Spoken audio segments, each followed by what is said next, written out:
Ladies and gentlemen, welcome to an exclusive interview for the News Now Nation. I am Darrell Dukes, and I have the honor and pleasure of interviewing Jonathan Ortiz. He's the owner of Big J's Toys here in Orlando. And John, welcome to the program. Thank you very much, and thank you for reaching out to me, and also an honor giving you the opportunity to come out here, interview, and ask some questions. Thank you, I appreciate it. So, when you first opened up here at Artagon, what was that feeling was? It was good. It was a passion of mine. Before I started the business, I was a collector since I was young, and I turned it into a business. So opening up shop here was it felt like an accomplishment, like a stepping stone for me. So when you got the news that Artagon was going to be closing on the 26th, how did it make you feel? Not so much disappointed. It was more frustration. They only gave us 2 weeks in advance to pack up and go. So that put a little bit of stress on us trying to find a new location to move into. So hearing the news, everyone was kind of preparing for it because prior to the news breaking, we had an idea that Artagon was shutting down. Like there was rumors of it being sold or something like that. But the frustration was the notice they gave us. They gave us 2 weeks. You know, a lot of companies that rent out spaces, they usually give you 30 days. You know, so for them to give us only 2 weeks to pack up and go, it was tough. A lot of these people that are here, this is their bread and butter.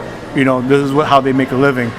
So for them to have only 2 weeks left and try to figure out how to get jobs, how to get an income coming in, it was tough for a lot of people here. Right, because because I seen the interview that you did with the Riley and Kimmy show, you had to move an event that you had originally scheduled here for the Atlanta Touring and Comic Con, which I'll get to in a few moments, had to be moved over to the Stanford area, and according to what you told them, there was some money that you couldn't get back from it? Yeah, I had invested, I won't say the number, but I had invested some money, quite a bit of money into it.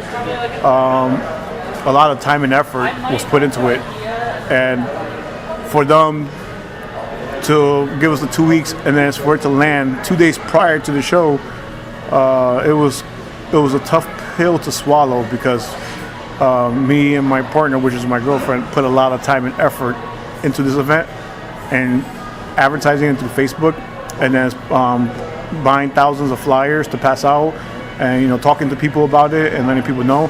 So that's something I won't get back, or the opportunity I'll get another opportunity, but the opportunity here and the money I invested and the time and effort I put into that event, I'm not gonna get back. Right, because again, Artagon only gave you like a certain amount of time. You had everything planned or everything organized, everything signed on the dotted line. Then they pulled a surprise idea, said, "Hey guys, guess what? We're closing in like 2 weeks, so you gotta basically fend for yourselves." Yeah, they gave us 2 weeks. The thing is, they knew in advance. My belief is they knew since last year, because last year around December they were canceling events, like the beer wine stroll. They were canceling events for January, and then when we got the letter from FedEx, we noticed on the shipping label, which a lot of people haven't not noticed yet or hasn't brought to people's attention, was the shipping label was printed a week prior to us getting the notice. So they even knew a lot earlier than what they told us.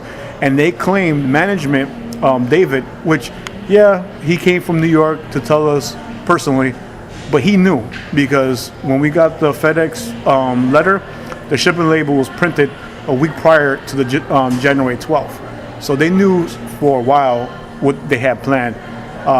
So that's the thing that is very frustrating with Lightstone Group, which is the one that owns Artagon, is they knew what they were doing, and instead of telling us what was going on, they gave us 2 weeks to get out.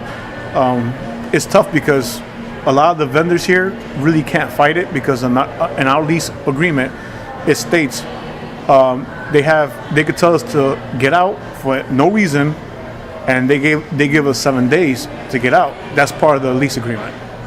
So it shouldn't be that way, which I believe there's a Florida law for it, but it's really tough for us to fight it. I believe Sky Zone. I saw in a news article on Orlando Weekly that they're pursuing to sue Lightstone Group because I understand their point of view. They invested millions of dollars into their business, and they had a 5-year lease and a 5-year option, and they only been open for a year, so they lost a lot of money in putting investment into this place. So they're pursuing to sue Lightstone Group. Right, I was just about to ask you about that same Orlando Weekly article, because according to what I read, that Sky Zone invested $2 million into here in Oregon being set up in there, and they basically, when you guys got notice that Oregon's basically say, hey guys, we're shutting down and all that stuff, they did file a suit to try to hold off from Oregon closing, because again, like you said, they invested a lot of money, and according to Orlando Weekly, they invested about $2 million. And there's another little place, I think there's something to do with zombies or stuff like that was supposed to be opening this year, if I'm not mistaken. I don't think that's gonna, that just money went down the drain, if I'm mistaken. NYZ Zombie Apocalypse we were supposed to open up in October of last year, and I'm not sure why it kept getting pushed back, but that's around the time that rumors started coming up that the mall was up for sale, or someone bought the mall. It was around October, November, and they never opened.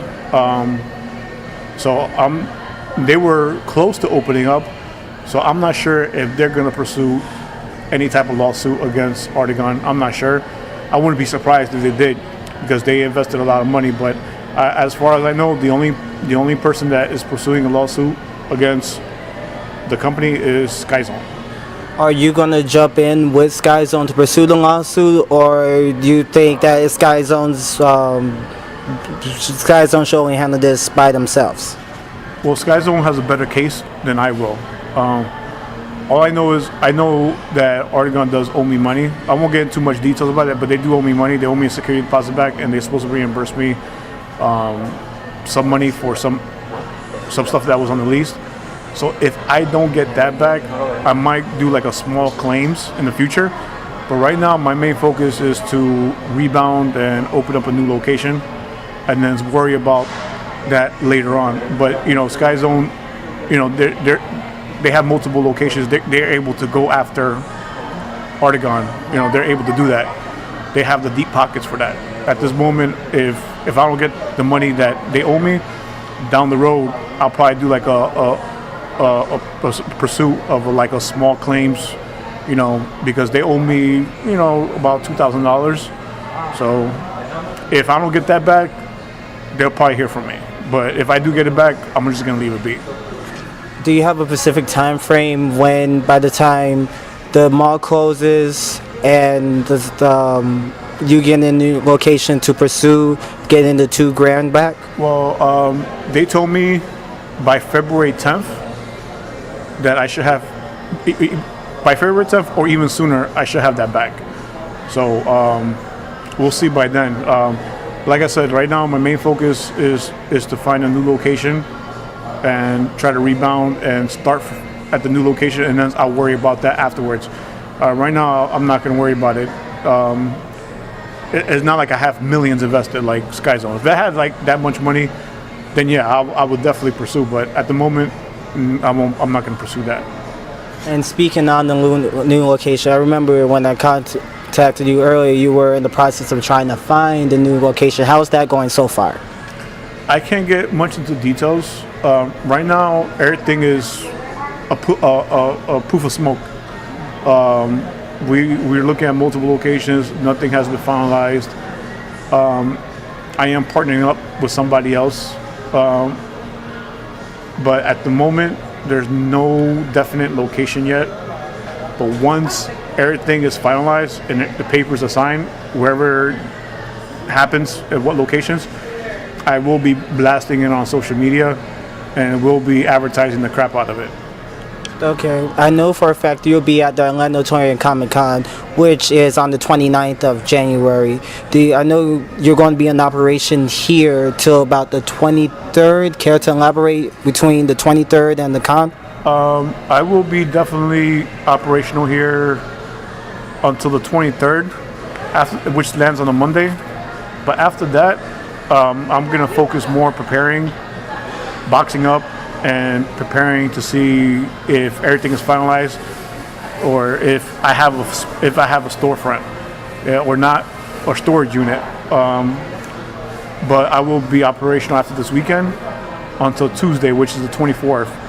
After that, I'll just be doing if I have nothing yet, I'll be doing mostly conventions until I find a new location to be at. When that day comes when you have to pack in everything, and as I can see, you have a lot of cool stuff that wish I had, like, so jealous of, like from Sailor Moon and stuff. What is it going to feel when you start packing up on that day, realizing that, you know, this is, the quote Michael Jackson, the final curtain call? I think honestly, it's gonna be mostly disappointing. It's not gonna be sad. It's gonna be mostly disappointing because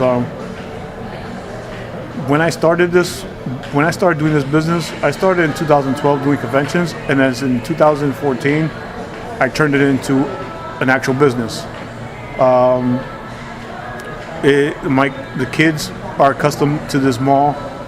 They know everybody here. Everyone knows the kids. It's gonna be. I think that's the part that's going to be most disappointing is the surroundings. You know, this was our home. You know, it became somewhat of a family here. Like a lot of the neighbors, you know, like Kick Bright, you know, R&R Records, Brooklyn Street Treads, and all that. It became like a big family here. And then I think that's the only thing that's going to be sad is once we start packing up and realizing that we're not going to be around this family anymore. I mean, we're still going to be in touch, but to see them every day, to be in contact with them every day, have conversations and joke around, stuff like that. I think that's going to be the part that's going to be sad, is the people that was here, the hardworking people. So I think that's when it'll probably hit, when we start packing up and stuff like that, is that part. But I believe everything happens for a reason. I'm not failing as a business. People think that the mall's closing, I'm going out of business. This is just a temporary setback. I believe one door closes, others open up. So other than that, that's how I feel about the whole closing down here in Artegon. Darrell, since I'm in the toy shop, I can't go over miss out this question because I see you have a lot of anime, and I grew up on anime thanks to Sailor Moon, DBZ. Out of all the anime that you have watched so far, what do you consider your top three? Dragon Ball Z, Gundam, and I'm not sure if people are familiar with this, but they don't show it no more. Back in the early 90s, late 90s and early 2000s, there was a show called Big O. If they look it up, they'll probably remember, but it was a short show called Big O. I love that show, but Dragon Ball Z is probably my number one. I would say Gundam Wing, the classic Gundam Wing, not the new ones, the Gundam Wing Zeros and stuff like that. Wait, what you got against the new ones? Because I know for a fact I've seen it on Toonami, and yes, I made a Toonami reference. What makes because I've seen the old ones, and the old ones are not that bad. Why do you like the old ones instead of the new ones? I think it's just the storylines. Like you said, I'm in that era. I grew up in that era of anime-wise, and I was more attracted to the storylines more than anything. I just was, and I just feel like the art, the Gundams, they had more meaning to it. There was more connect, with the pilots. But other than that, the new ones are okay. It's all right, but I prefer the old stories, the old storylines and stuff like that. What was the first collectible that you owned? Transformers. I am a huge Transformer fan.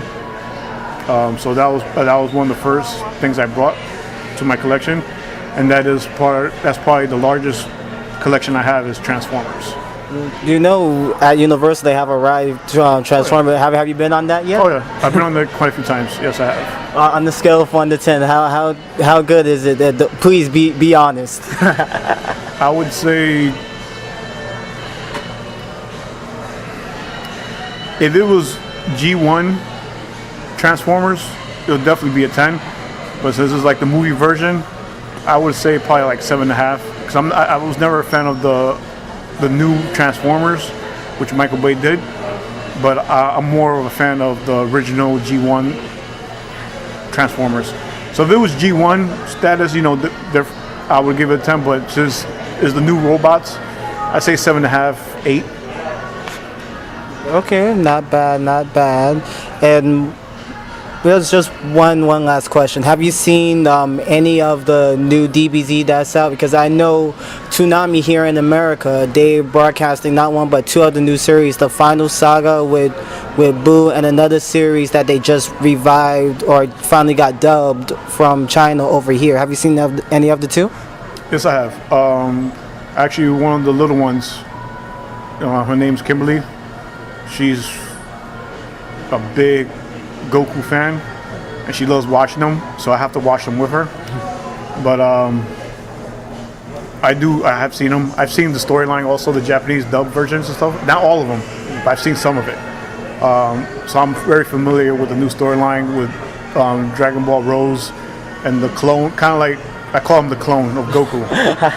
So, but I'm familiar with the storyline, not the whole story, but bits and pieces of it. Alrighty, as you can hear here, I was speaking to Jonathan Ortiz of Big J Toys. Big J, thank you for having me interview you. I appreciate it. Thank you also for coming out. Hopefully this takes off in your career in journalism or, Yeah, no worries.